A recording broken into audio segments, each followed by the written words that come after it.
So, okay guys, another day, another vlog tayo. Yan, Daddy Jepo nyo, kita nyo naman, nakatulala na lang. Parang naramdaman ko yung pagod kanina sa sunod-sunod na ginawa natin. Hatid mami, bili ng snacks, tapos hatid boss Gino. Tsaka medyo mainit. Pero, yun nga, pero pinilit kong hindi ko pinairal yung pagod ko. Yan, nagpahinga lang ako ng konti nun, na mga 15 minutes. At yan, kasi nga yung snacks natin, naghihintay na para ma-display. Ayoko na i-stock ito dito sa loob ng tindahan, baka hindi makita para mabenta na rin at hindi masayang yung benta. Ayan, kita nyo naman mga kasari. Tuloy-tuloy lang Daddy Jepoy nyo. Kung gusto ko naman magpahinga, makakapagpahinga ako pero gusto ko nang agad tapusin to. Ayoko nang nakapending. So yan guys, kita nyo naman Daddy Jepoy nyo, di ba? I-explain ko lang ulit. Kahit napapagod tayo, kailangan nating ipagpatuloy, wag po tayong sumuko. Alam nyo naman, ang mga natatalo lang naman sa buhay ay yung mga sumusuko. Talaga naman minsan dumarating sa point na gano'n, yung parang pagod na pagod ka na. Pero kailangan talaga ipaglaban natin para sa sarili natin. Tsaka para sa mga pangarap na rin natin guys. Yun, kita nyo naman habang nag-ayos ako may bumili, di ba? At ayan na, kita nyo yung lang, nakamonopod pala ako dyan. Wala pa yung kapatid ko. So, medyo mas matrabaho. Kasi, ipi-play ko siya, tapos yun, pupunta ako saan ako nakapesto para mapakita ko lang yung magandang video. Yan, naglalagay tayo ng price. Then, after nyan, butas. Kita nyo naman, napakatrabaho talaga ng snacks. After mo pambutasin yan, ilalagay mo sa mga pinagdi-displayan.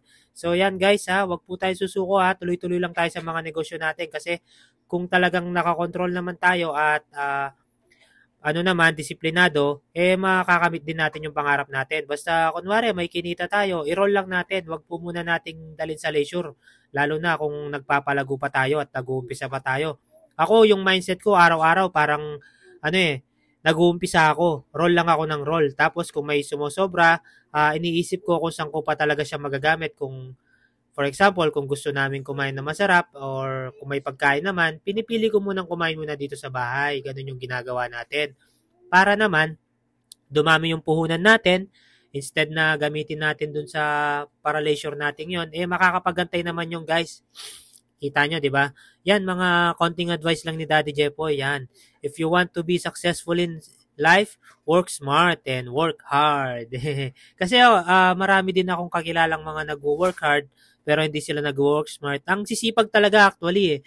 Pero napapansin ko lang walang nangyayari sa buhay nila. Parang doon lang sila sa comfort zone nila. Ayaw nilang umalis. Daddy Jepoy nyo, malakas naman yung loob.